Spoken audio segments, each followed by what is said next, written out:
I was born into a very loving family.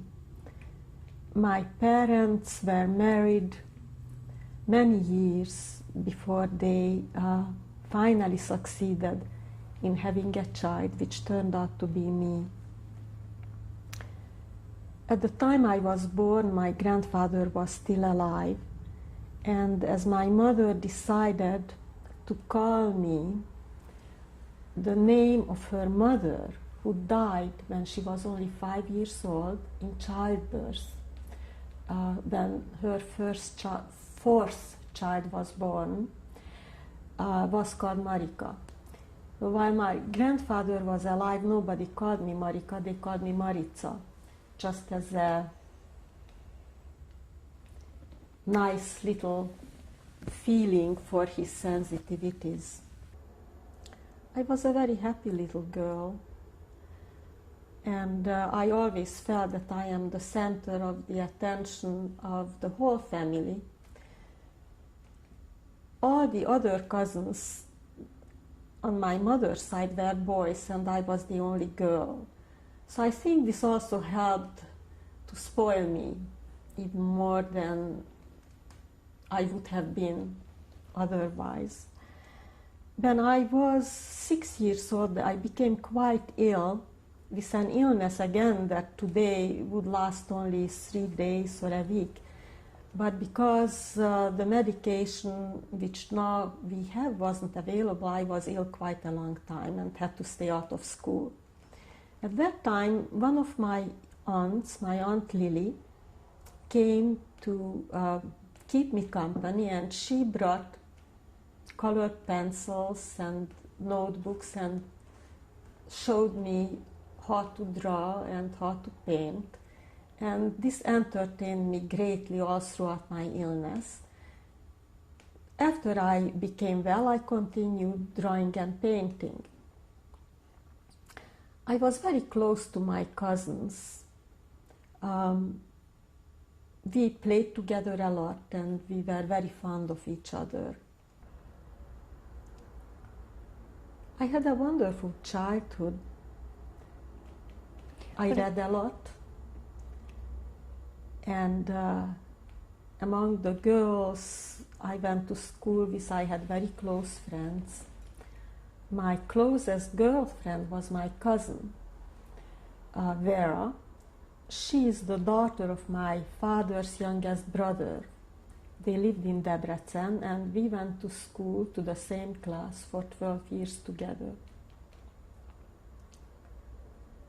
We had also 2 other girlfriends who were also cousins. And the 4 of us had very warm and satisfying times together. It was a very Hungarian family. And at the time when the Hungarian army in 1938 could reoccupy parts of the north, because the Germans occupied Czechoslovakia and they created a Slovak state, a fascist state. They also arranged for Hungary to reoccupy quite a bit of the territory of the north where there were Hungarian-speaking people. And when this was announced on the radio, my father broke out in tears of joy. Yes, it is true. This is a very important year because it was the year in which the first anti-Jewish law was enacted. I was then not a child anymore. I was a very fast maturing person, and by 1938-39 I read a great deal and I was quite mature. It affected me deeply. I will never forget the day we returned to school after the very first anti-Jewish law was enacted, which was in 1937. And I went to a Protestant gymnasium. We had 45 girls in the class, and there were 5 Jewish girls and 2 Catholic girls. And we were very happy in this school and got along very well with everyone. Except when there were religious classes, the Catholic girls and the Jewish girls didn't participate in these classes.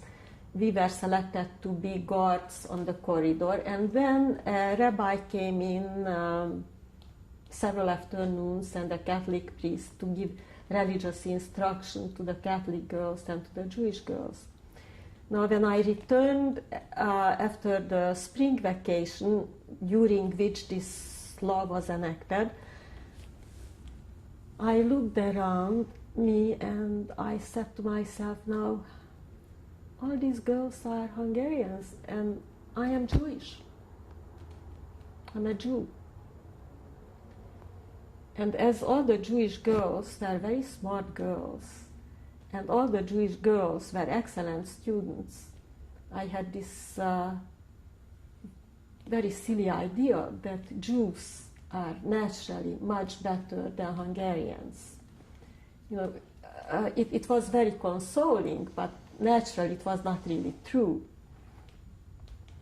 But I kept on having these convictions for a long time after that. So instead of feeling humiliated, I found that I felt elevated. 1939, the war broke out. And everybody had hopes for the demise of the Nazi power, and of course, just the opposite happened.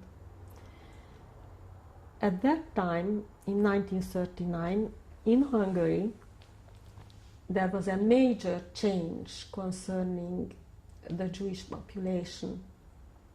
Up to then, the young Jewish men who graduated gymnasium were drafted into the Hungarian army as officer candidates. And those who were not on that educational level drafted as enlisted men. But from that point on, all the Hungarian young men were drafted into the Hungarian army as laborers and in separate Jewish companies, which were handled by a cadre of Hungarian soldiers. Now we know that the idea behind this was to treat these young men badly, so badly that they maybe should even die. And it was kind of an unwritten understanding in the military. Now, all the companies behaved very, very badly with the Jewish forced labor soldiers.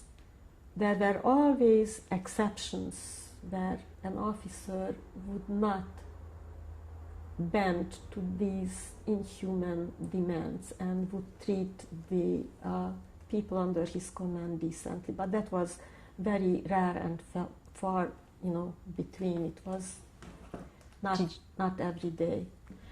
The forced labor units were taken into the Soviet Union, and they were used on minefields, and they were mistreated, and they were suffering very, very greatly. Out of 50,000 Hungarian young Jewish men, very, very few returned alive. Did you see anyone who came back? Did Yes, you have an opportunity to talk to anyone? Yes, quite a number of people who I knew came back. I had a second cousin who came back. I had a first cousin who came back. And I knew a number of other young men who came back, but I had many, many cousins who did not come back. And this young man, who was my first love, also was killed. There were terrible, terrible stories, which I'm sure are true, of how they died. In one instance, one company who was infected with typhoid fever was locked into a barrack and burnt alive.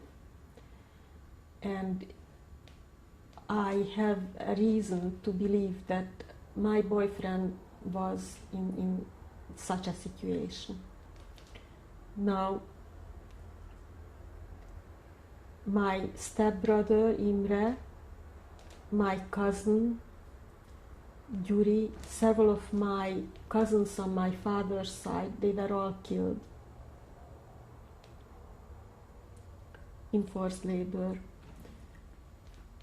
When my cousin Gyuri, George in English,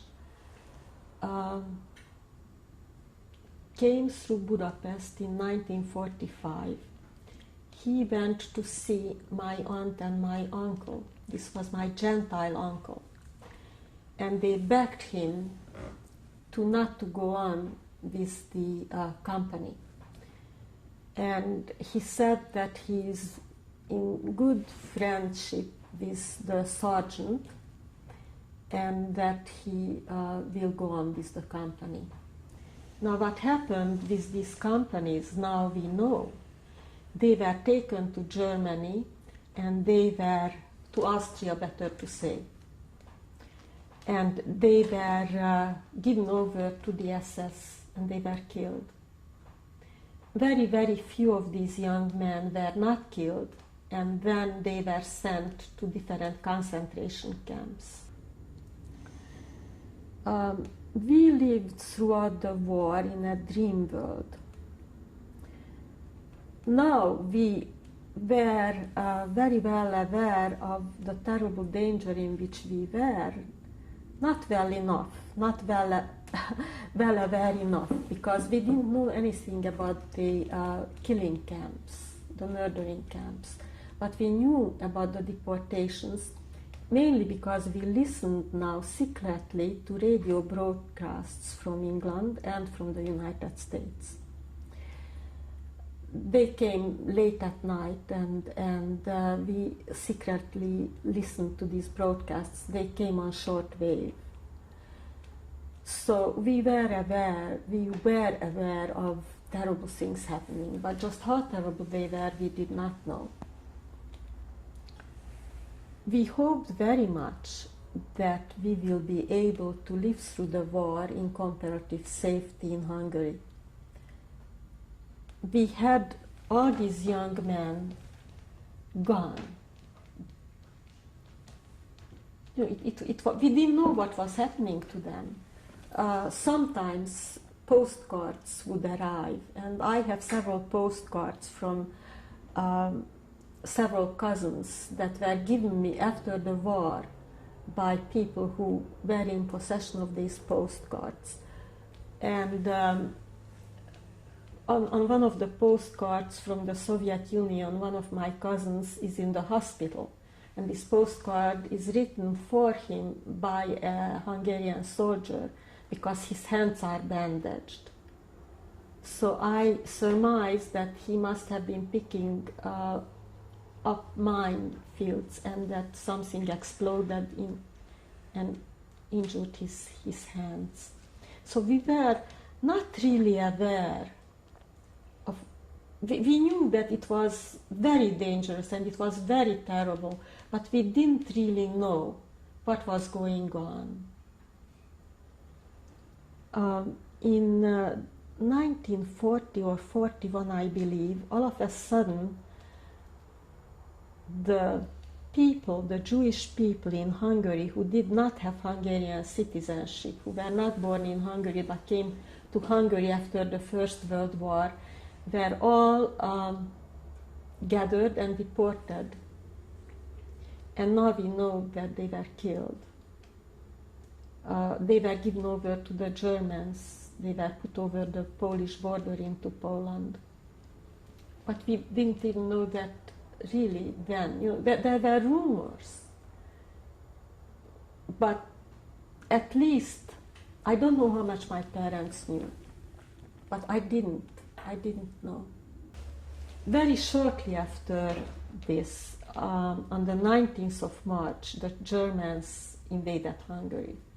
And the Hungarian government fell, and Admiral Horthy was forced to create a government of those individuals who were 100% sympathetic to the Germans and 100% sympathetic to the German effort to kill the Jews.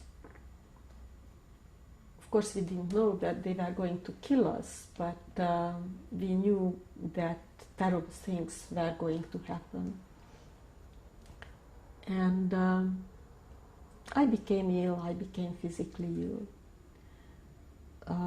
How did that manifest itself? In what way? High fever. I just was ill. It could have been an infection, but thinking back on it, I think perhaps it was a reaction to this terrible danger that we were in. These days are days that it is very hard for me to talk about, and I haven't been talking about these days. And therefore, my memory of these days is not clear. So I will just have to light up certain scenes.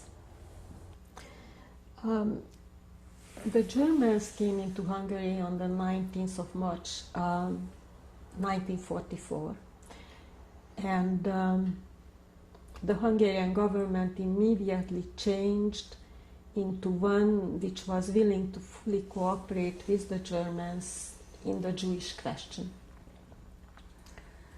The first thing, of course, that happened was that my father couldn't go to his store anymore and had to stay home.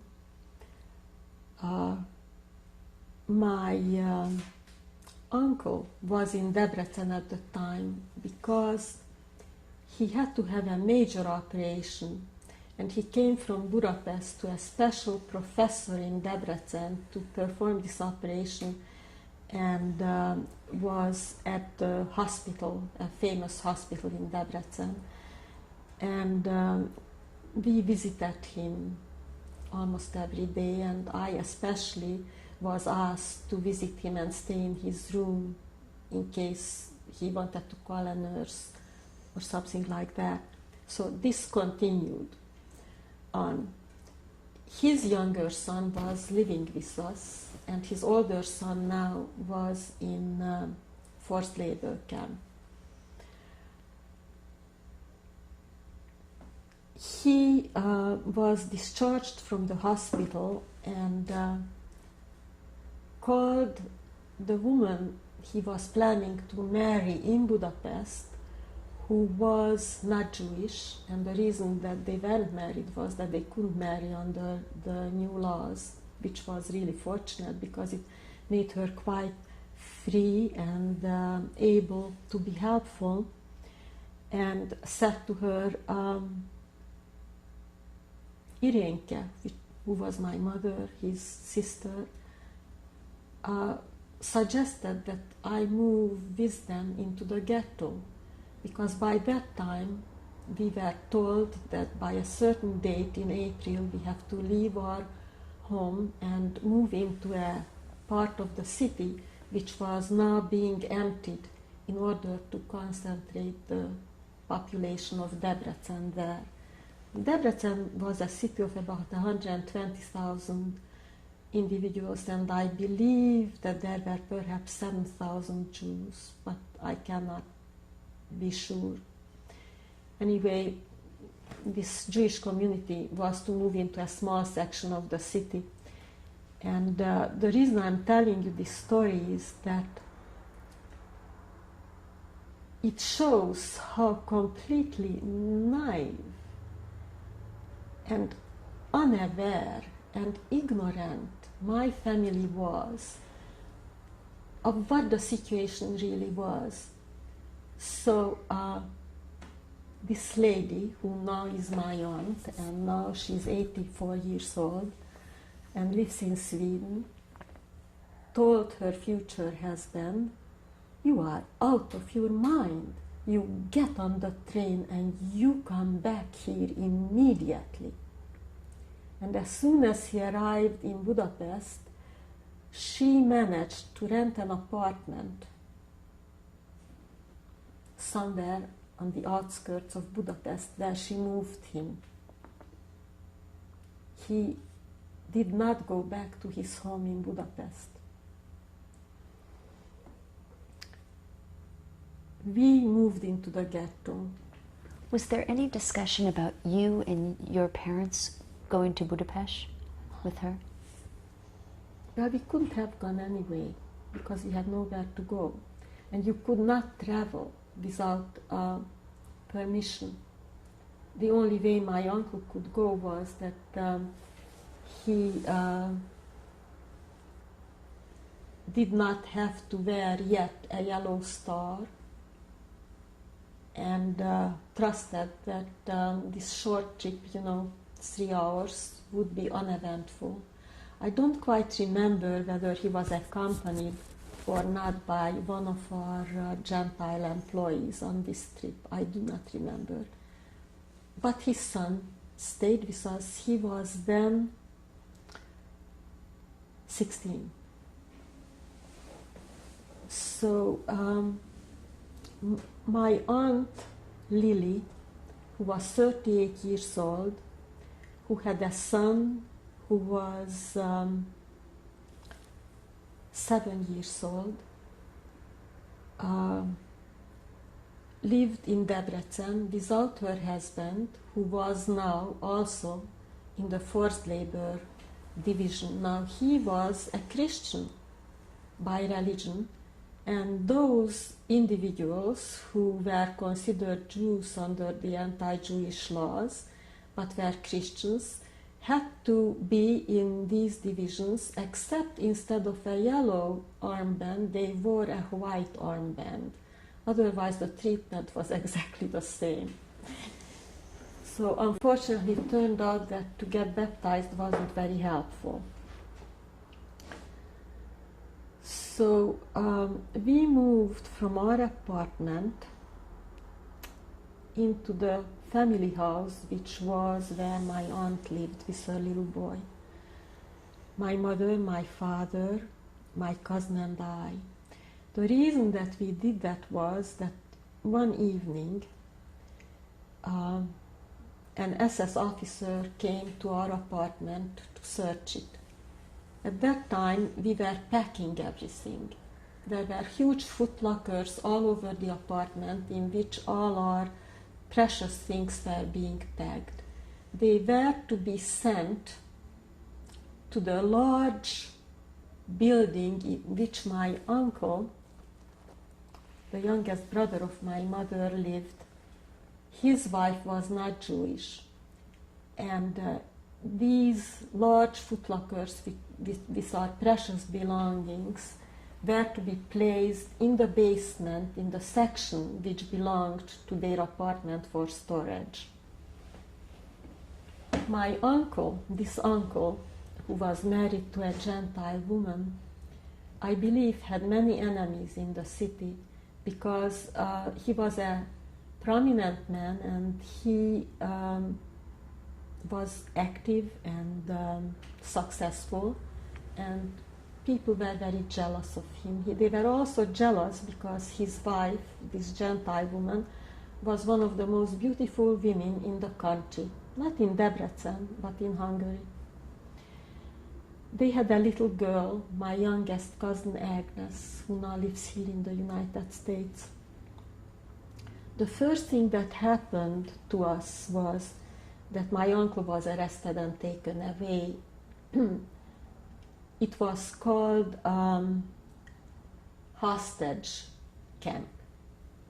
And a number of prominent Jewish citizens from Debrecen were taken specially into this camp.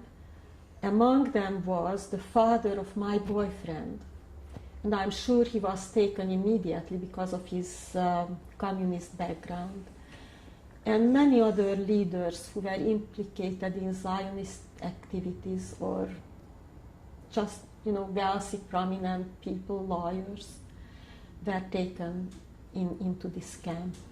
And we didn't do anything about how they were treated or what happened to them.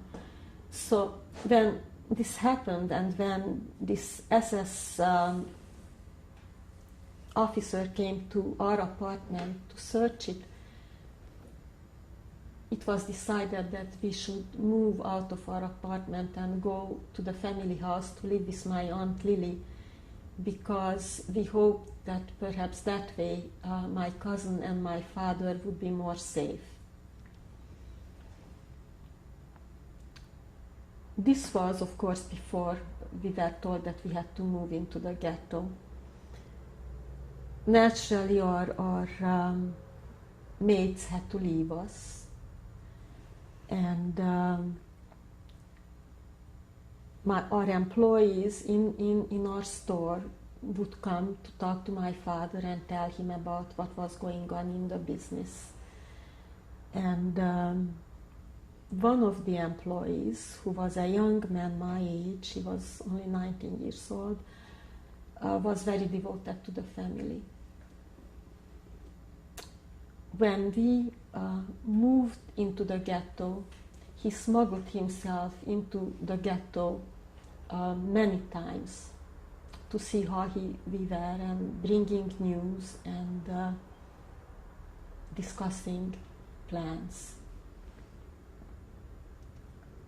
I wasn't at all aware of what was going to happen, but one day my father returned to where we lived. We lived in a big house with several families. They were our friends, and we were happy to be with them, and we still hoped very much that we would survive the war in the ghetto in Debrecen. By that time, in June 1944, the Russian army was on the Carpathian Mountains. The Carpathian Mountains are 3 hours away by car or train from Debrecen. Also, the city was bombed. And as a matter of fact, our store, the building in which our store was bombed and collapsed. One day, my father returned to our house, which we were sharing with several other families, with a very excited and very happy face. And he told me, I'm sure my mother was very well aware of what was going to happen, that my cousin Lali, the 16-year-old cousin, now was on his way to Budapest with our employee, the 19-year-old boy. My cousin Lali was 16, and he was in love with a young girl who was in the ghetto, and he wanted to stay there. But my father and mother forced him to leave. My father took him to the gate and took his jacket off, because of course he had a yellow star in it. And I don't know whether the gatekeepers were bribed or whether they didn't look, but he pushed him out into the arms of this young man. And he managed to take him to Budapest, to the fiancé of my uncle. I don't want to tell you the story of his survival, but he did survive. What happened to you?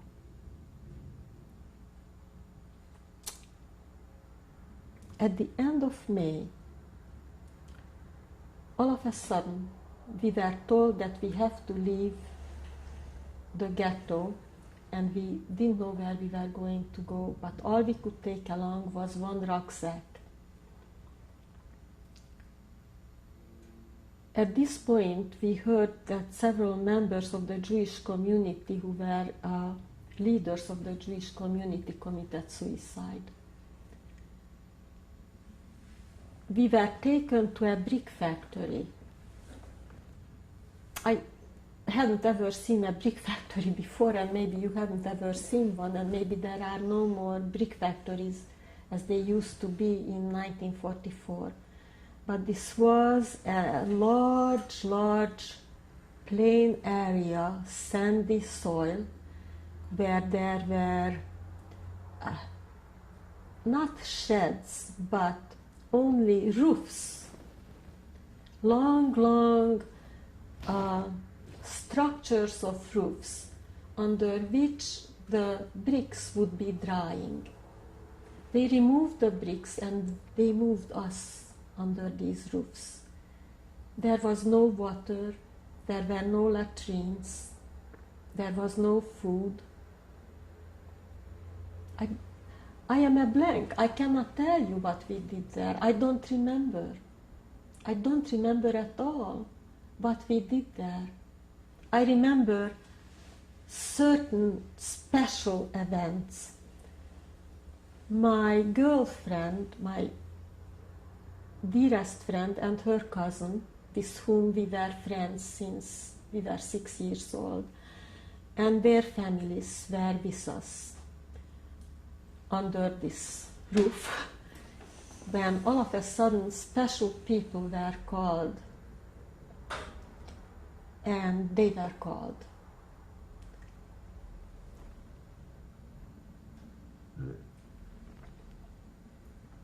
We didn't know why, but her father, who was a very distinguished professional man, an engineer,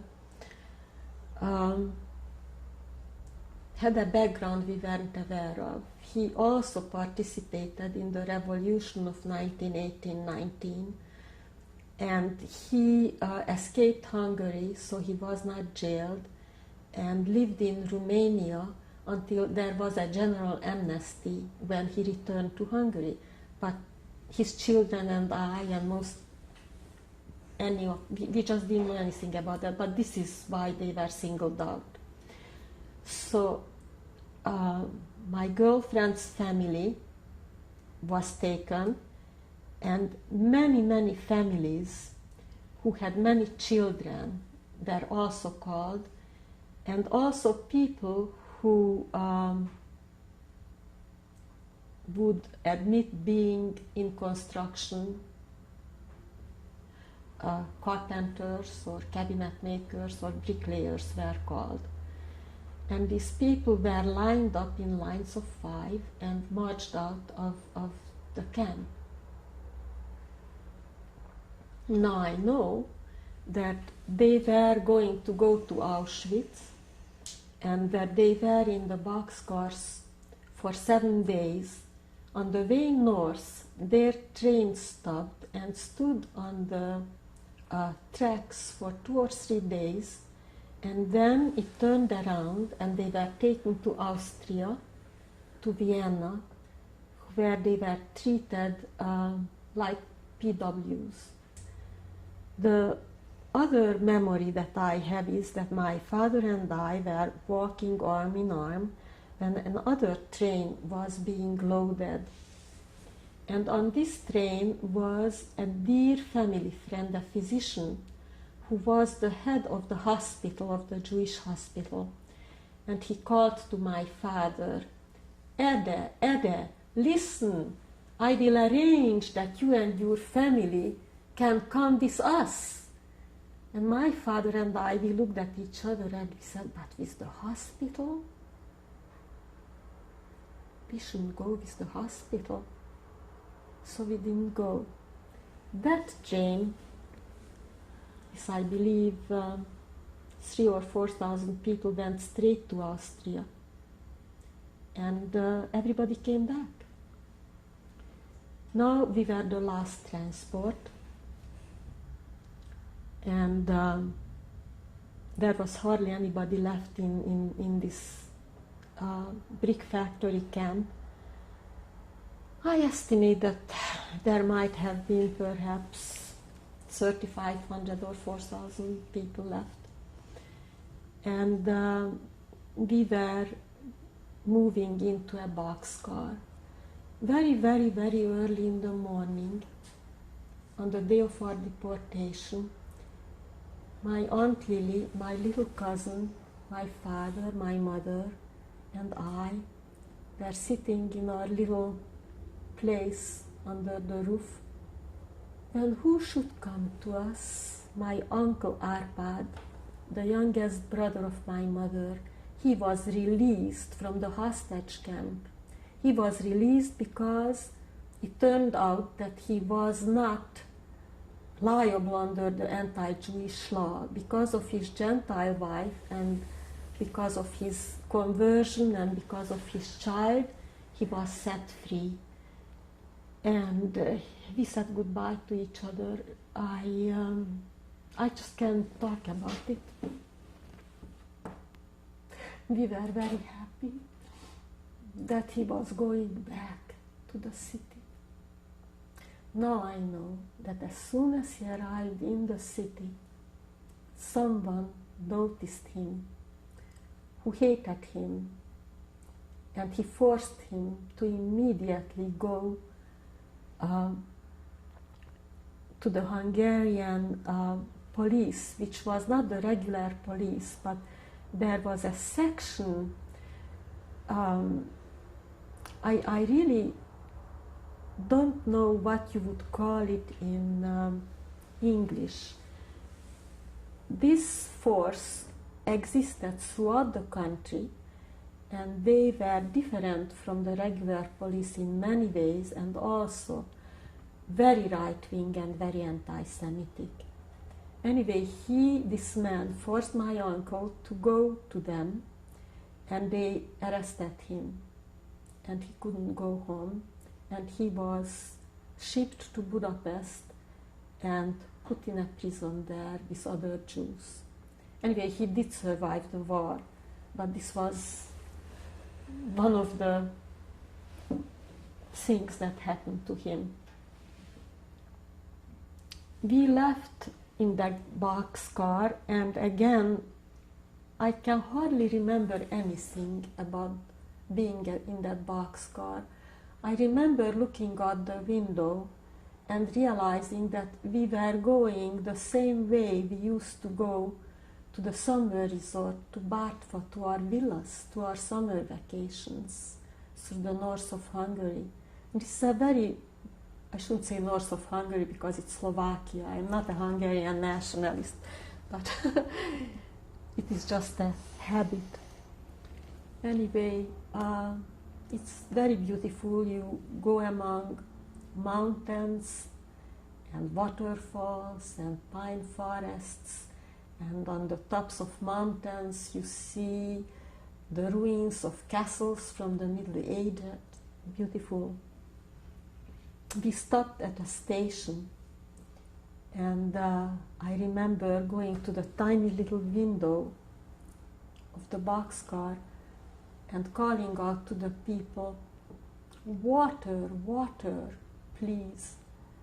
And these people on that platform raised their fist at us and they said, "The cholera on your head, not water." Anyway, my next memory is arriving in Auschwitz, and now they opened the boxcar and we had to jump out. And I know that everybody who describes this talks about the tremendous noise, the screaming and the crying and the orders. But to me, it is silence, as if there was not a sound in the world.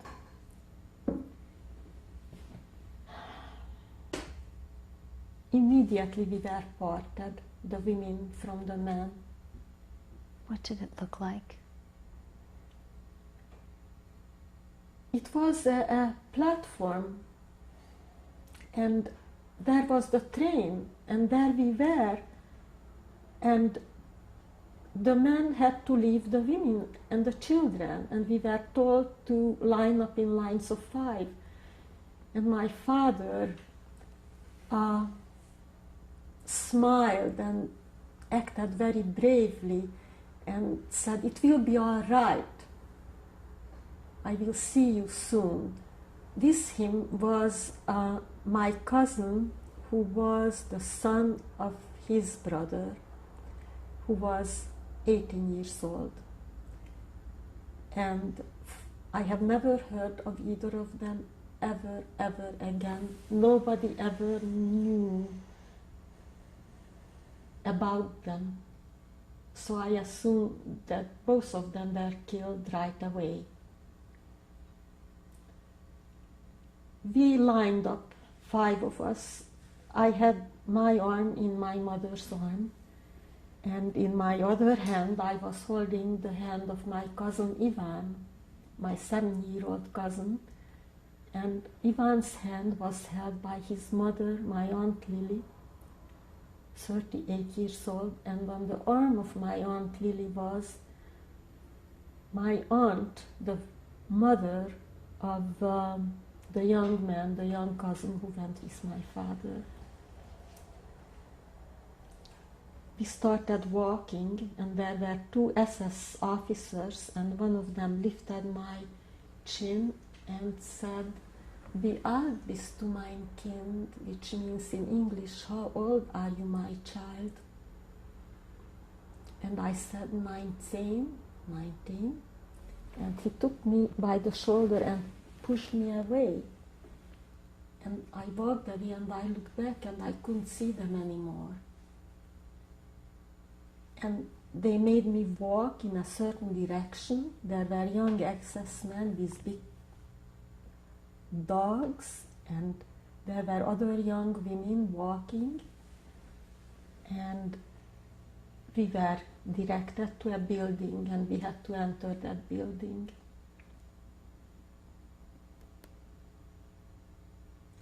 In this building, there were many men in prison uniform, and we were asked to undress and leave our things in a pile.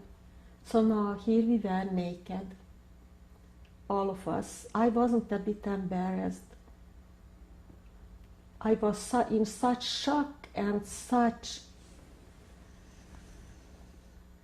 numbness that I couldn't feel anything, and there was a man in prison uniform who had a kind face.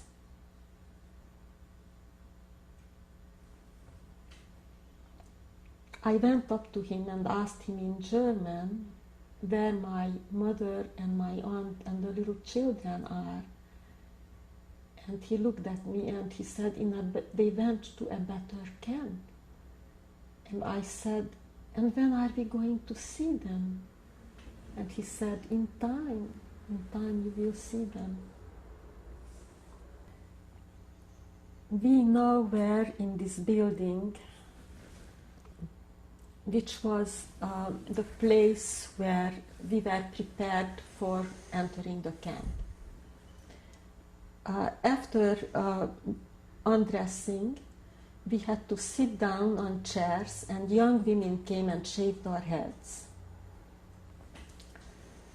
After our heads were shaved, we were told to pick up our shoes from our pile of clothes, and we were herded into a room that there were showers. After the showers, when we came out of there, each of us were kind of thrown a dress, a cotton dress, which we put on, and then we could also put our shoes on. And by that time, I found among the young women my cousin Vera and several of our friends from my city. So I joined them, and we were taken to a camp. We were marched, I don't know how long it took us to get there, perhaps a half an hour. And now I know that we were in a camp in Birkenau.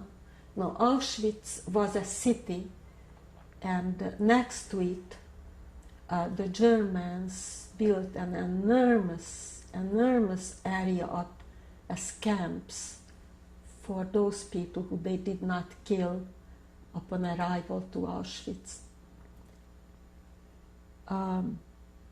This camp was unfinished because there were so many Hungarian Jews deported and so fast that they were not prepared yet to house them. There was no water, there were no latrines, and in the barracks, in the room in which we were put, there was nothing, just the floor. So at night, when we had to lie down, there was not enough space for all of us to lie down. In the barrack in which we were, the way I remember it, there were 8 rooms. And I think in each room there were over 100 young women. There was no space. You couldn't lie down. The only way you could lie down, we managed to lie down, was head to head and foot to foot, and then the row which had their feet toward us would kind of go into a letter S, and they would put their legs on our legs, and then in a little while we would turn and we would put our legs on their legs. So we did manage to lie down and to sleep. Everybody was completely exhausted. We had no blankets. We had no, not a rag to wipe our nose. Nothing. Just this dress and fortunately still the shoes.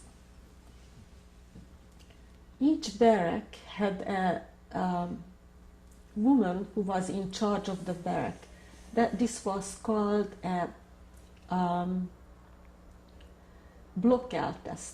That means the oldest of the block. And she appointed out of us a few women who would be her helpers.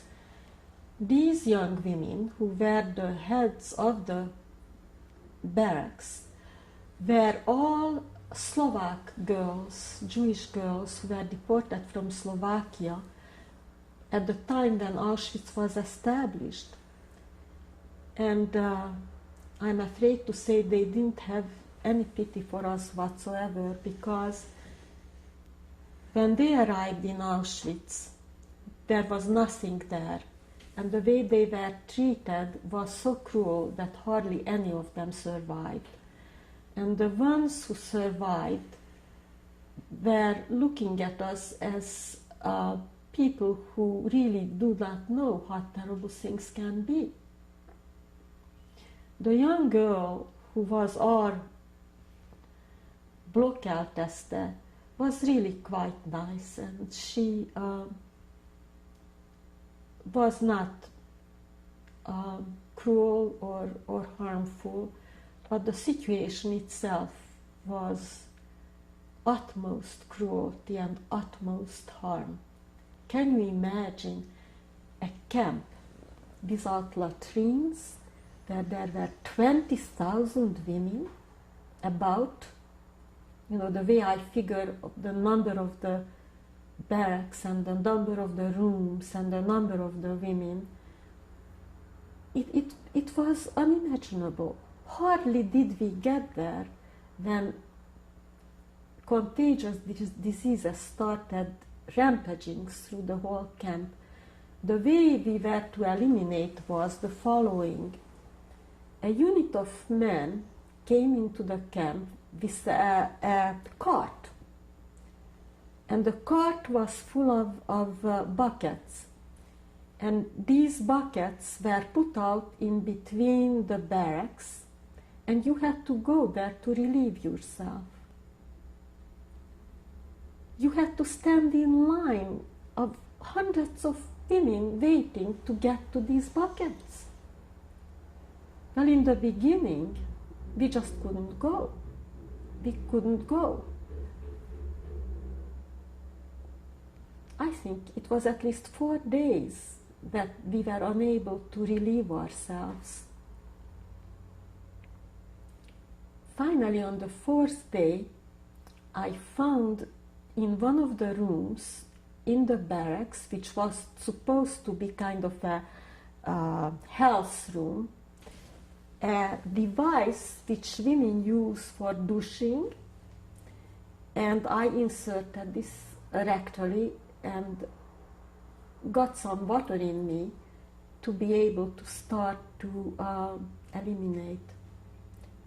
This was a very terrible thing to do, and it was very harmful to me, but there was no other way that I could do it. Well, after not being able to go and eliminate, we all of us got diarrhea. And now it was a nightmare to try to get to these buckets to eliminate. One couldn't wait, one could hardly wait.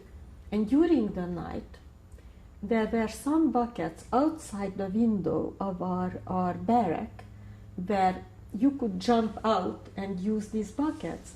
But as there were maybe more than 100 girls in our room and everybody had diarrhea, these buckets overflew. It was, I just cannot tell you, I cannot describe the horror of just the everyday existence.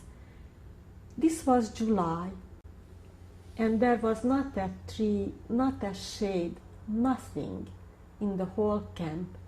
Every morning at 4 o'clock we were herded out of the barracks, and we had to stand up to be counted. All of us had to stand in lines of 5.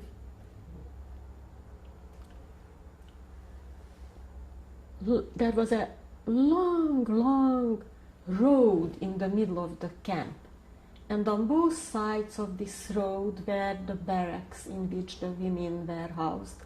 They all had to come out of these barracks, and all of us had to stand in lines of 5 in silence from 4 o'clock in the morning until somebody came to count us. It was icy cold early in the morning, and we tried to warm each other, to get close to each other, but the women, the Blockial tester, came and screamed at us to stand with arm's lengths from each other, because of course this was their duty to keep us standing nice and straight and neat in lines of 5. And you looked around and you saw this sea of women. As far as your eyes could see, these ragged women, bald, standing for hours and hours. Finally, they did come and counted us. They came and counted us every day. They came and counted us every day twice. They counted us in the morning and they counted us in the evening, which was 4 o'clock or 5 o'clock in the afternoon. And it was at that time when they distributed bread and food to us. In the morning they gave us metal jugs in which they poured some liquid, black liquid. I don't know, they must have cooked some grains, and it was hot, and we got a very small piece of bread, about maybe 1.5 inches wide, and a slice size, and perhaps a tiny slice of cheese or a tiny slice of some sort of cold cut. But it is not the food, but for the whole day, this liquid was the liquid that we could have, because there was no water in the camp. And we had to drink it, because the metal containers were collected. So after you had this liquid in the morning, if you could drink the whole thing, you had no liquid. That was it. That was your liquid. Then during the day, we tried to take shelter near the barrack on the side where there was some shade to protect us from the sun. Pretty soon the girls started tearing their dresses up to make little kerchiefs to cover their heads, because you could get sunstroke very easily, and there were many young girls whose heads were just swollen up huge from sunstroke and not being used to baldness. In the afternoon, when again we had to stand célappel, this is what it was called. Cél means to count, and appel is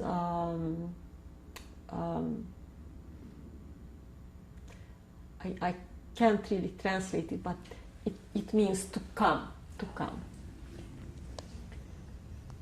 We got food, and this food that we got, again in these metal containers, was not edible.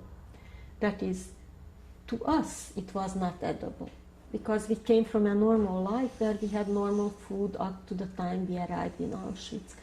Nevertheless, I decided to eat it. And I ate it. My cousin Vera could not eat it, and I begged her to eat it and made her eat it. There was some fight in me, I guess, and at this point we firmly believed that our mothers and the children were not with us because our camp was so horrible they could not possibly survive here, and that they were in a camp which was much better. We believed this. We believed it and believed it and believed it. And you could see the smoke coming out of chimneys, and it was stinking. And we ignored it, and we kept on believing this. And I kept on believing this until I was already in Bergen Belsen in the fall, and I met some women who just arrived from Auschwitz. I shouldn't jump ahead to Bergen Belsen, I want to finish the Auschwitz part first. As I told you, very, very soon there were contagious diseases in the camp. And one of the contagious diseases that existed in the camp was scarlet fever. Now Mengele came in the evenings, and he made all those thousands of women take their dresses off and walk by him.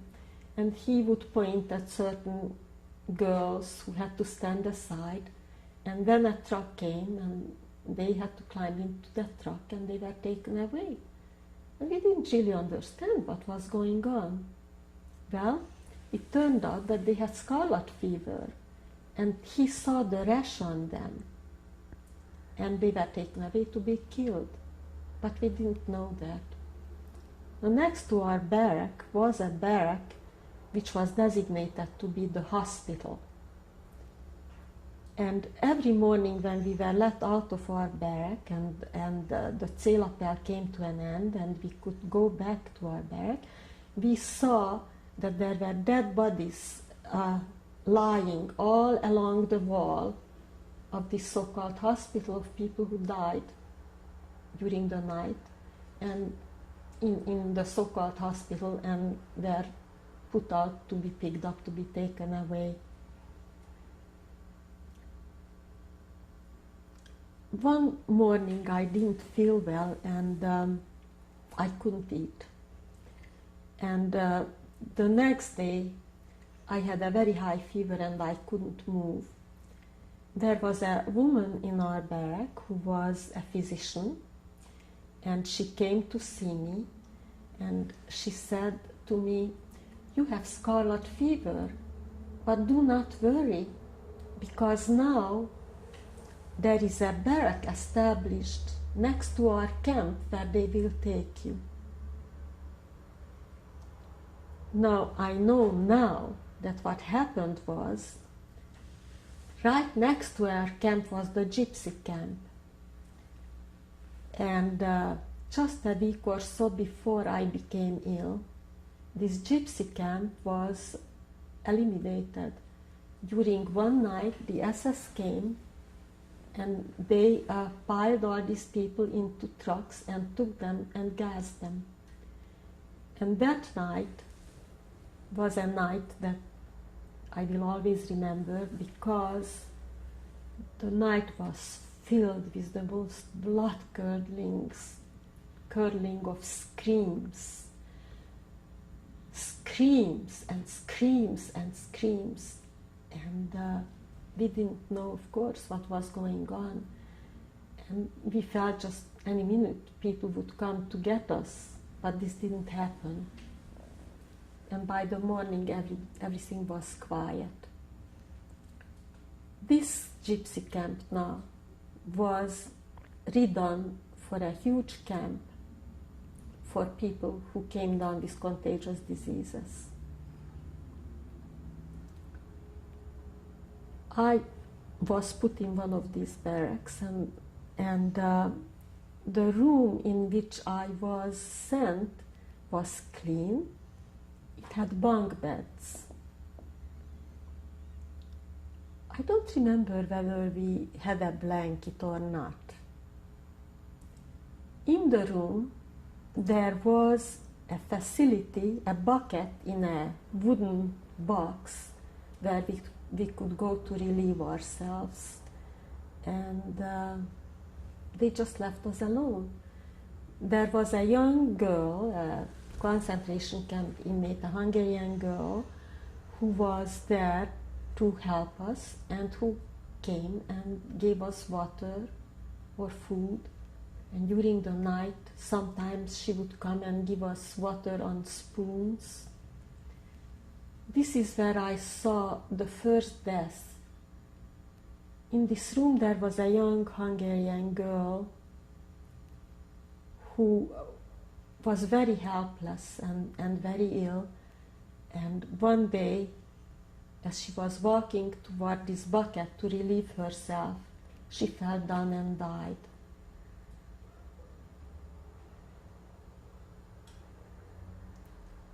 She was taken away.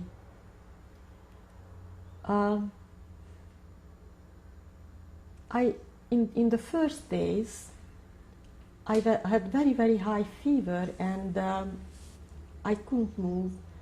But then I felt a little better, and I could go to the window of this barrack, and there was a barbed wire separating us from the camp out of which I came. And at the barbed wire, I saw my friends and my cousin, and we were waving at each other and talking to each other. And I went there every day to see them. And one day they didn't come. And it turned out that there were selections, and the whole group of Hungarian young women from Debrecen was taken away from Auschwitz. So now here I was all by myself, all alone.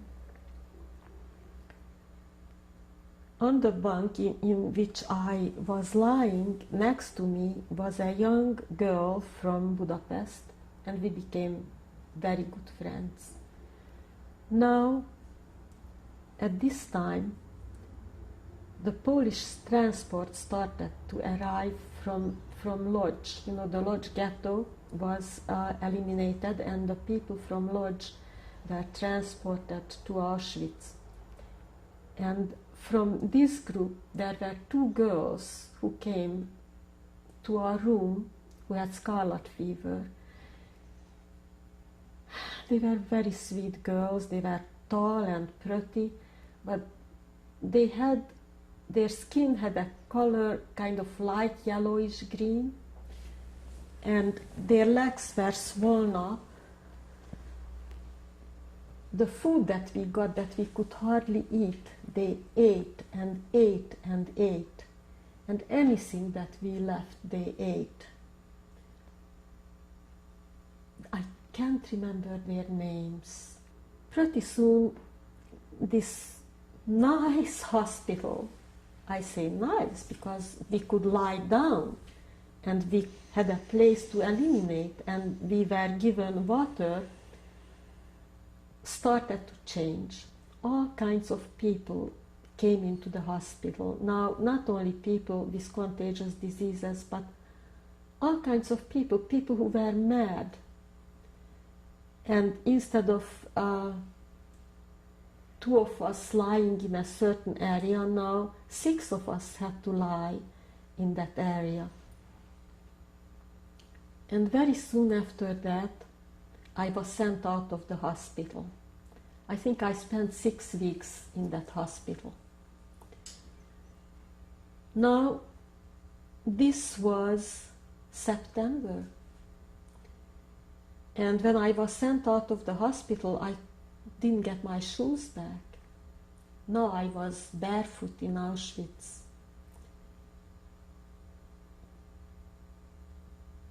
There was nobody anywhere I knew. My friend, I became friends with, was with some other women in another barrack where she went, and she came back to see me. All of a sudden, someone came up to me, calling my name, and this was a young woman from my city. And she did not go away with the Hungarian girls. She didn't go away because she was there with her mother, who was an old woman, and she didn't want to leave her. Her mother, of course, wasn't selected to go away. She was selected, and she sneaked back and threw herself over the wire fence into the area where her mother was, to be able to be with her. And she came up to me, and she was very kind to me. I don't remember what she did. I don't remember what it was, but she tried to be helpful. And it was really peculiar in many ways because we were never friends before. We didn't know each other socially, and she happened to be the young girl my boyfriend was courting before he decided to court me. And later on, she was married to someone who was selected by the family, and she was the one who was so very kind and very thoughtful. I was hardly there 3 days when in the middle of the night we were taken out of the barracks to be selected to go away from Auschwitz to work. And my friend, who was in another barrack, rushed over to our barrack, and we were both selected to go away from Auschwitz. Now, at that time, I was already in terrible, terrible condition because of the scarlet fever and because of the hunger. So I think that the SS officer who selected me must have been drunk and sleepy. Nevertheless, this saved my life. So at this point,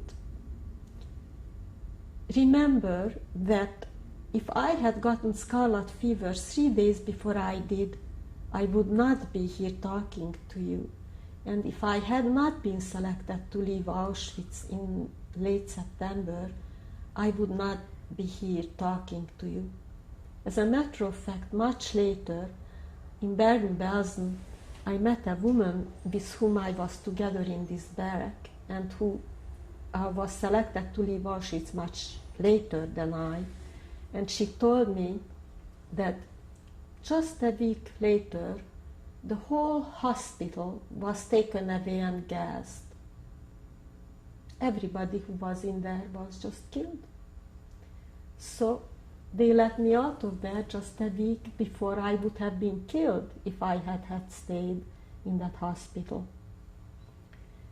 Now we were taken to the shower. We were given clothes, even a coat, and shoes. And the shoes I was given were pumps, navy blue pumps which were tight. Eventually these shoes caused me wounds on the back of my heels, which festered and never healed until I got back to Hungary in June. We were put in boxcars, but before that we were sitting on the platforms in Auschwitz waiting for the boxcars which were going to take us. And this was during the night when I saw a Polish Jewish transport arrive. I didn't know it was Polish Jewish transport, but now I know. And again, people talk about all the noise, but to me it was complete silence. And you saw these people in the night, lighted up by huge reflectors, walking pale and silent. To me, they were just completely silent, like in a dream, very quietly, through selection. At this time, I still did not know about the gas chambers. Can you imagine? I still did not know. In the boxcar in which we were, the conditions were very difficult. I remember very little about it. We traveled for 3 days as we were traveling to the west. We arrived in Bergen Belsen.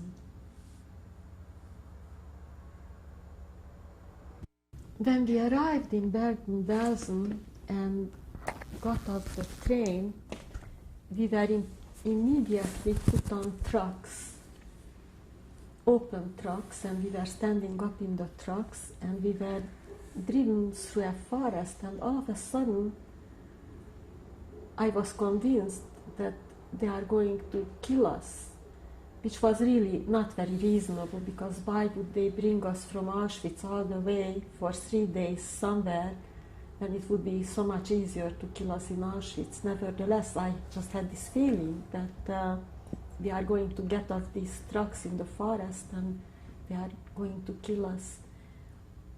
We arrived in a camp in Bergen Belsen, and this camp consisted of huge tents, the kind of tents that an army uses to keep equipment in. So 700 women could go in one of these tents. And after being in Auschwitz, to arrive in Bergen Belsen, where you saw trees and flowers and sky, and you went into these tents where there was straw on the floor, and you were given a blanket, and you could lie down on the straw. There were these rows of the straw where all of us could find a proper place to lie down, and where there was a water system which was running all the time. You could walk there to this water system. You could wash yourself and you could drink. And there were latrines where you could go just any time you wanted to go. The head of this camp was an old man. I believe that he was not an SS, that he was an old soldier from the Wehrmacht, that is the regular army, and they put him in charge of this camp. And he was a very decent man. There were guards around, but you could go to the latrine in the middle of the night. Nobody bothered you, and you could get up very, very early to go and wash yourself at this structure of running water, little troughs. The water would go into one and into the other.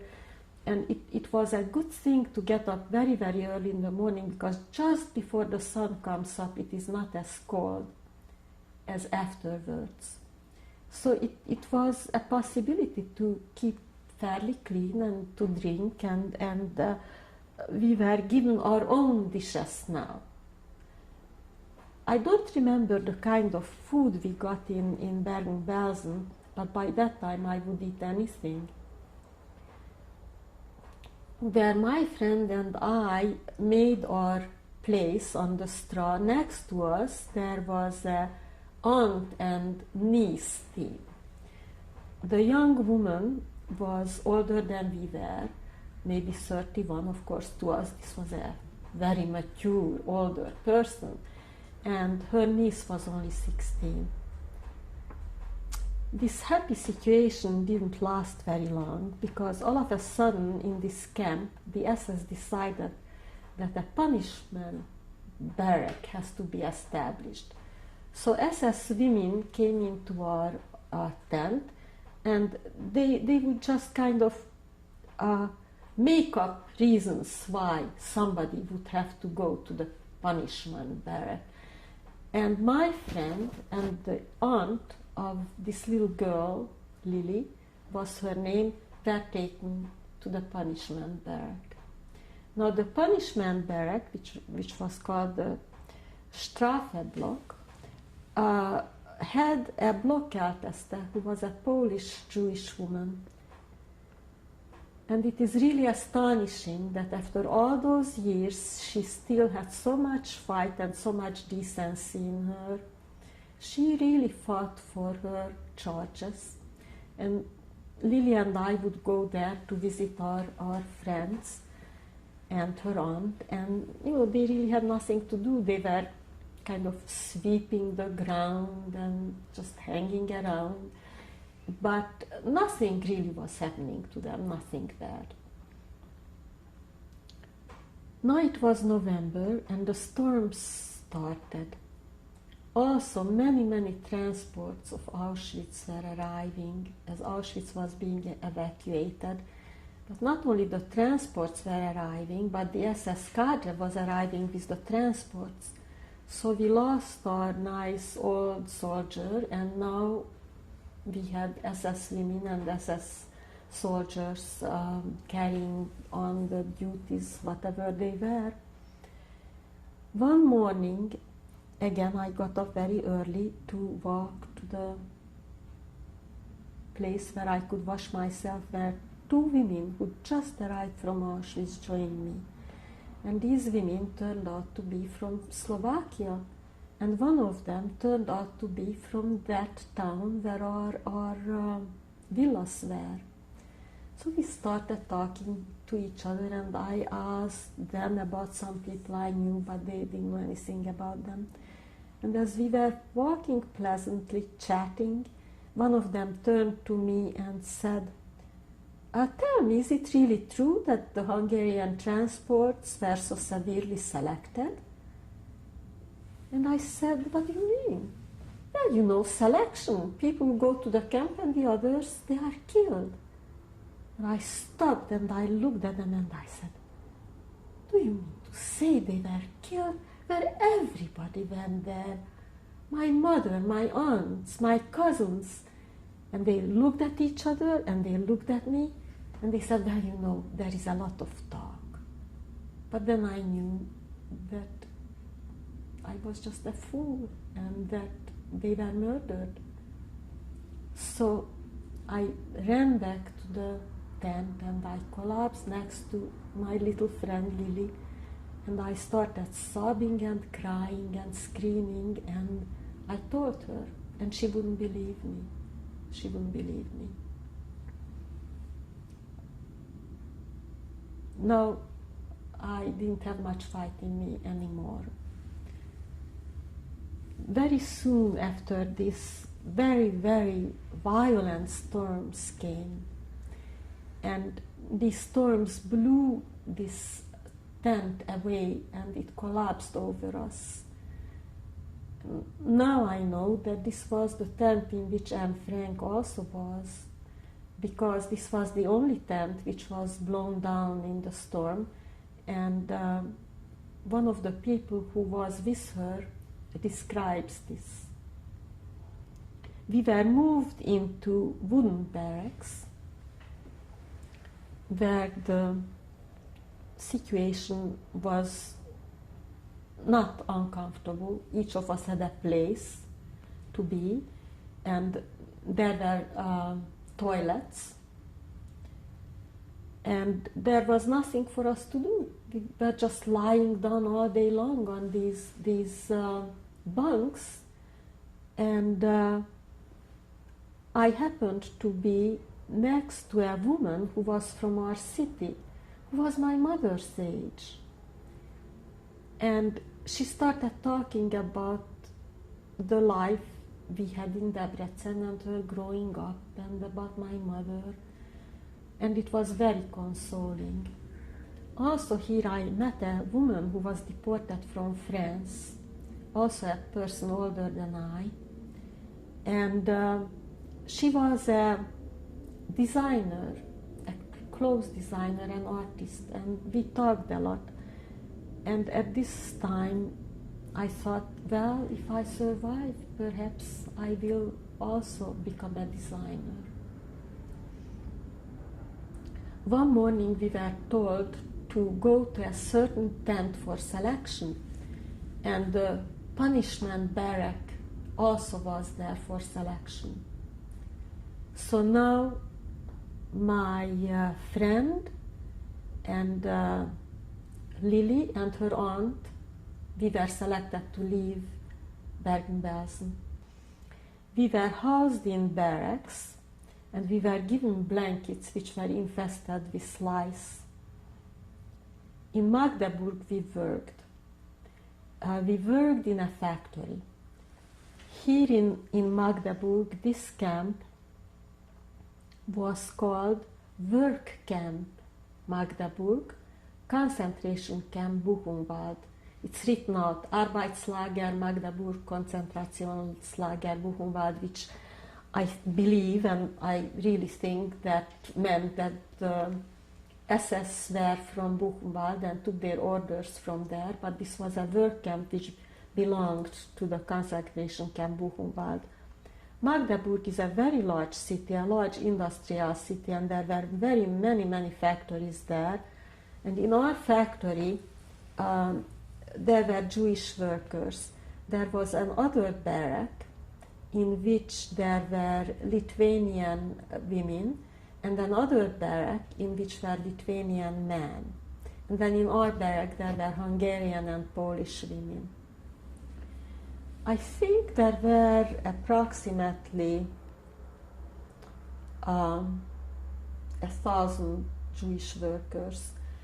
Also in this camp was a large area in which non-Jewish concentration camp inmates were housed. But we fortunately didn't have anything to do with them. You know, this was a very mixed bag of just petty criminals and politicals and prostitutes and from all over, and very difficult situation, because at least we knew that we were Jews and we belonged to each other, and the only reason we were there was because we were Jews. So at least we had that. I will not talk very much about these last few months. We arrived there on the 3rd of December, and on the 11th of December the SS left the camp. Enough to say that we worked very hard. We worked 12-14 hours a day. We had to stand to work. We had sail-appel early in the morning. No, I couldn't walk in my shoes. I had to step on the outside of my shoes. We didn't have socks. Now we had lice in our clothes, and it was almost impossible to get rid of them. We were always hungry. We got hardly any food at all. And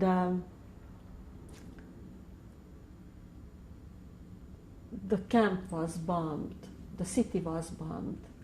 and the camp was bombed, and the factories were bombed. So we spent a great deal of time in bomb shelters, and it did my heart good to see how scared the Germans were, because in this factory there were German workers, and they were not unkind. Some of the German women brought needles and thread to some of the prisoners, and at one point one of the German workers came and kind of hugged me by the shoulder and said it won't last long anymore. These were civilians, not SS. Was there ever a time during your camp experience that you were able to use your artwork? Was that something that, did you ever have an opportunity to draw? Or? Well, I did. Now women would come to me and ask me to draw the clothes they used to wear in their normal lives. And I would draw these little stick figures with all kinds of clothes. And they enjoyed it. I am not proud of what I did. I wouldn't call it artwork, but it just shows the spirit that we still had, hanging on to normalcy, hanging on to memories of times when we were normal human beings and not what we were in this camp. I became very ill. I got yellow jaundice, and I was kept in the barracks secretly. I did not go to the infirmary because most likely if I had gone there, they would have taken me to Buchenwald. And eventually I got better. When I went back to the factory and accidentally I saw myself in a mirror, I couldn't believe what I saw. I was unrecognizable. A very, very thin little face and a kerchief on my head. But I did not feel weak. I did not feel weak. Several times I was sent to the kitchen of the camp, which made it possible for me to have food. We just sat and peeled potatoes. And it was very pleasant because it was warm and clean, and we got good food to eat. Maybe today I wouldn't consider it good, but then it was very good. And also I had an opportunity to take some potatoes back to the barracks to give it to my friend. So now I jumped to the 11th of April. Now Magdeburg was bombed quite a lot, and for many days we haven't been taken to the factory. As a matter of fact, for 3 days we have been locked into our barrack, and there was no electricity, I believe. On the 11th of April the doors opened and we came out into the day, and there was no SS there any longer. And when we looked down on the ground, we could see SS insignia thrown on the ground. Eventually we ended up in the kitchens of this factory, and on the 13th of April, 2 days later, German people came, German men came in uniform, but they were not soldiers. I think they were civilian guards, and they gathered us up and herded us out of the city. I was in a group of perhaps 300 women. Now, we were not just Jewish women. This was a very mixed bag. And at one point, when they let us rest on a football field, all of a sudden we were being bombarded because these long-range weapons, they would be set up for certain distances, and it just happened that it went onto that field. And I remember running very, very fast and running through a bridge and throwing myself down and picking myself up and running and running. Finally, these men again gathered us up, and after some march, we arrived into a village where a big barn was opened up for us, in which we were all put into, and the door of the barn was closed. The next morning, when we came out, the German uniformed men were gone. Now here we were in the countryside, free to go anywhere. So now we were, I think we were 10 Hungarian women together, all from this camp where we knew each other and became friendly, and we marched on together. At one point, we stopped and made a fire, and we tried to eliminate the signs from our clothes which showed that we were concentration camp inmates, because there were oil paint stripes on the backs of our coats and some other things that we tried to get rid of. And at this time, some former French prisoners came, and they gave us a little food and talked to us nicely. After the arrival into another village where again they housed all these people, many people, in an empty school, some farmers came there requesting workers. And I and several of my friends were taken by a man to a small village called Rosian, where we were housed with different farming families. I was housed with 2 women from my city, where we worked on the asparagus fields. And here we got lots of food. We got potatoes and some sort of sauce that went over the potatoes. This was a farm where there was one single woman, because of course her husband and her sons must have been gone in the army. And there were Polish and Ukrainian workers working on that farm. Shortly after, one day, my friend came to me, who was housed in a farm where there were French PWs working. The French PWs didn't live with the Germans. They were living in their own barrack, and they didn't talk to the Germans, and they didn't cooperate with them at all, but they were very kind to her. And she ran to me telling me that all the French PWs are marching to the Americans, who now are in a city called Excerpts, very close to the village on the Elbe River. So we all just marched after the French, and we went to Excerpts, to the Americans. In Excerpts, I saw American food the first time. On a street corner, there was a sergeant distributing food to the soldiers. I went up to him and said in English, "We are very hungry." And the sergeant looked at me and said, "The boys are hungry too. Get."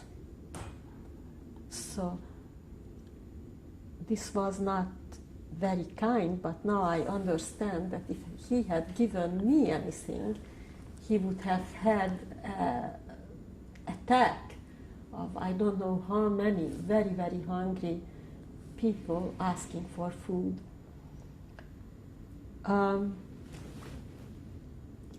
we were housed in a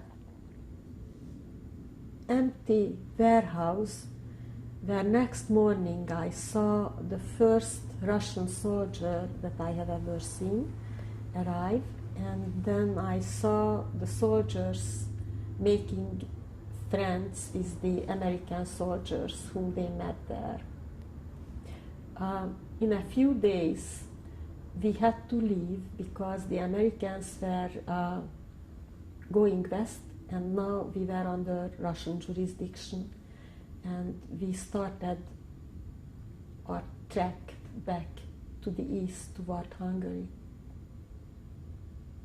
Can you describe that, your impressions of the Russians and the Americans when you saw them?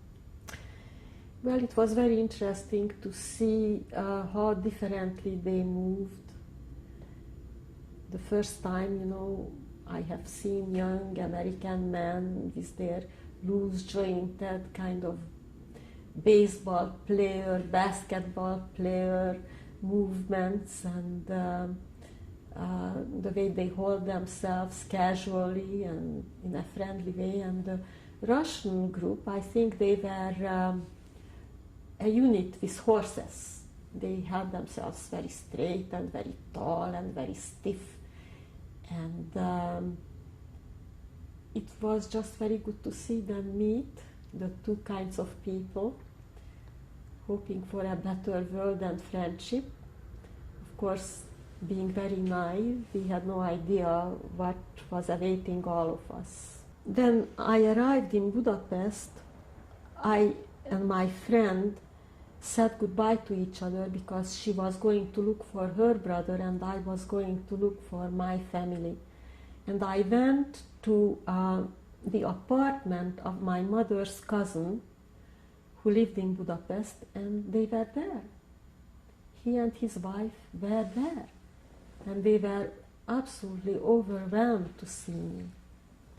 They immediately called my uncle, who lived very nearby, to come, and now I had to tell them that I was the only one who is coming back. So the way I went to Linz was with the Bricha. The Bricha was a Zionist underground organization expressly for the purpose of moving people across borders. And they had their ways and means to do it, and so I got to them, and I was put on a transport, and we went to Linz. And now I joined my cousin in the American zone in Linz, where she worked for the American Joint Distribution Committee. She spoke English better than I, but I had some English, and so I was also hired to work there, and I was receptionist in this office in the beginning, and later on I was sent to a large warehouse to work there as the secretary, where I typed and kept books. And so we both had jobs in Linz. We worked there. Very soon after my arrival, we learned about the possibility to apply for a scholarship to come to the United States. The B'nai B'rith Hillel Foreign Student Service was revitalized again after the war, and they managed to raise enough funds to bring some survivors to America to study. And both my cousin and I finished our secondary education. We didn't have any papers, so we had to go to a notary public and swear by our certificates, but we completed our applications and sent them off to Hillel, and we thought nothing more of it. Lo and behold, we both got the scholarships to come to the United States, and Hillel arranged for us to attend the University of Washington in Seattle. Well, this happened in early 1946 in the winter time, but it took a long time for us to be able to come. It wasn't until December 1947 that we got our visas. The greatest fortune that befell me was that I could enter the School of Art at the University of Washington, which I really didn't expect, because in Europe, schools of art are not part of an academic community. They usually are academies separate, and in order to enter them, you have to present a portfolio. It's complicated. Anyway, already in Stuttgart, worrying about this, I tried to have some art lessons, and I attended the lessons of an architect who gave some art courses. I reassured myself that I am competent. I was drawing the portraits of the other students, as you know, we had to do this, and I realized that I drew beautifully, and I was very reassured that I will be able to function in a school of art. And I was able to function in the School of Art. I was just deliriously happy there. From the very first when I started, I met a number of people, students and teachers, who were most welcoming and most encouraging to me. And I enjoyed it very much. As I finished gymnasium in Europe, there were only a very, very few courses that I had to take, which were necessary for graduation. So I mainly took art courses all through my time at the university.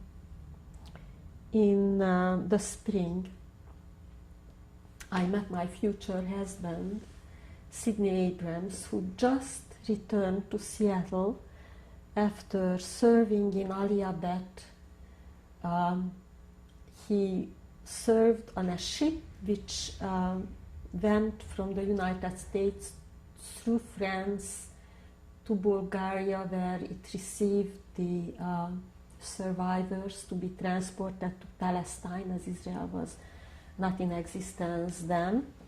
And we met and became attached to each other, and we married very, very shortly after that in August 1948. After finishing school, I immediately received recognition in this area. In school already I received lots of encouragement. The head of my department, Walter Isaacs, who was my professor, was most encouraging. He, in my senior year, arranged for me a job where I painted murals for a local club, and I received an honor. I was elected to the Society of the Art Honorary for Women, and I was selected as the best senior in my field, and you know, it was just very, very nice in every way. But after I graduated, I started entering juried exhibitions. In these exhibitions, I was accepted, and I even won awards.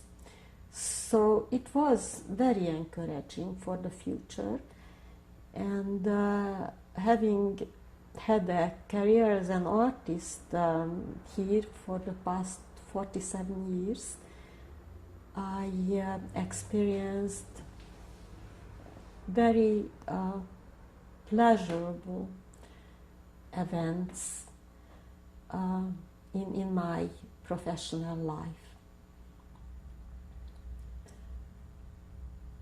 Here in Seattle, I have had the kind of life I am very thankful for. I made many, many good friends, and I feel that I have lived a very useful and satisfying life here all these years. One of the things which is very important to me is to talk about my family who perished, to make a note, a mark for them. They don't have a grave. Some of them disappeared forever off the face of the earth without children. I hope that talking about them a little bit makes a note for them in this world. And then lately there have been so many daughters of the Holocaust. So it is very important that all of us who survived testify for the truth of what we have gone through, to show that those who simply accuse us of imagining this are liars and criminals, criminal liars. These two boys are my cousins. Faragó György. György means George in English, and Faragó Gábor. Here they are a few years younger from the time they were both murdered. My cousin Gábor was killed in Auschwitz when he was 14 years old, and my cousin Gyuri was killed in forced labor camp. I believe he was shot by the Germans. He was 23 years old.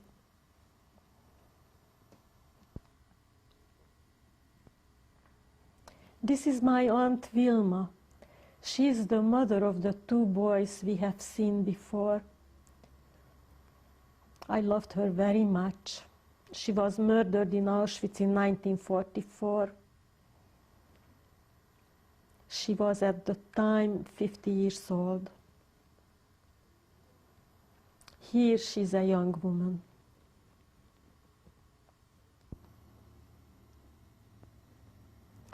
This is my uncle, Faragó Pali.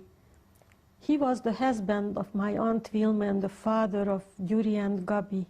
He was also murdered in Auschwitz in 1944. He was 48 years old. He was a wonderful man, marvelous sense of humor, great warmth, lots of fun. He was wonderful to me.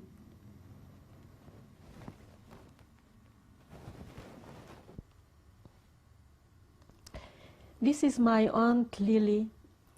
She was 38 years old when we arrived in Auschwitz together. I was holding her son's hand, and she was holding his other hand when I was pulled out of the line of 5. I lived, they were murdered.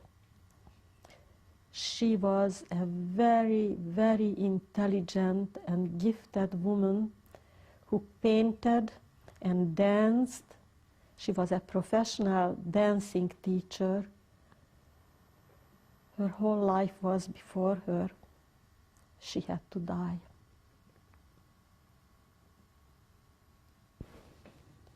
It's very hard for little children. This is my cousin Ivan. He is the only son of my Aunt Lily. Here he is 8 years old. This photograph was taken in the fall of 1943. He was murdered in Auschwitz in July 1944.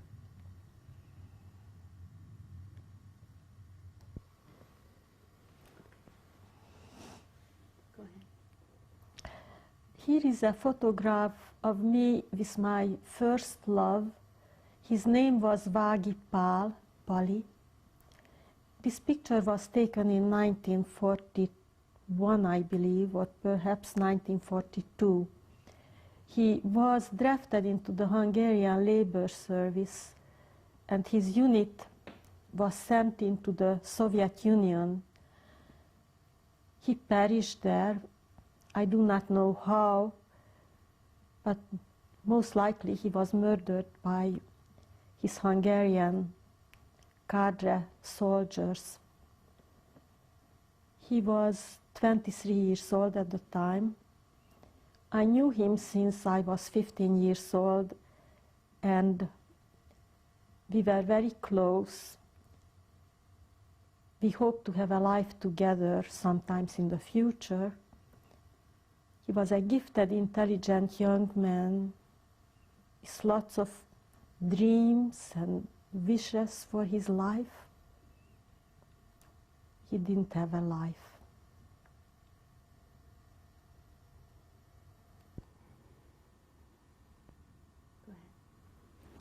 This is a picture of my father with me.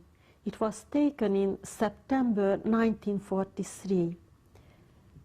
In July 1944, my father was murdered. My father was a gentle, loving man. To him, there was nothing as important as his wife and daughter. He loved me so much that all my life I always feel unloved, because there is no one ever who could match the love he gave me.